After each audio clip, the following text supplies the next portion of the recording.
आसंता 19 और 20 तारिख में राज्य में कालबैशाखी संभावना 40 ରୁ 50 किलोमीटर बेगर बहीपे पवन एने 19 तारिख में 12 जिला और 20 तारिख में 4टी जिला को ऑरेंज अलर्ट जारी कर समय किसी स्थान में प्रबल वर्षा सह कुआपथर वर्षा नहीं पाणीपाग विभाग पूर्वानुमान कर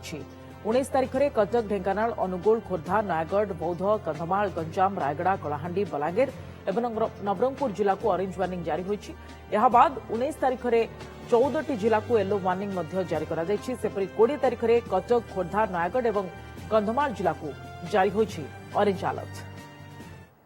24 घंटा राज्य में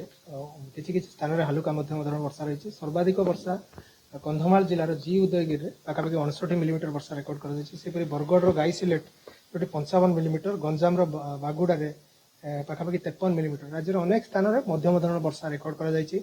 बर्तमान जो स्थिति रोचे जो तापमात्रा देखा गत किसी दिन धरी क्रमागत भाव पाखापाखि 2 ରୁ 3 डिग्री जो तापमात्रा रही है तलक खसी यही प्रकार तापमात्रा आगामी 2 दिन पर्यंत रज और आसंता काली आज देखा दक्षिण ओडिशार केतक स्थान में तापमात्रा पाखापाखि 3 डिग्री पर्यंत तलक खसार संभावना रोचे खास करके 19 और 20 तारिख ये जो 2 दिन रोचे कालबैशाखी प्रभाव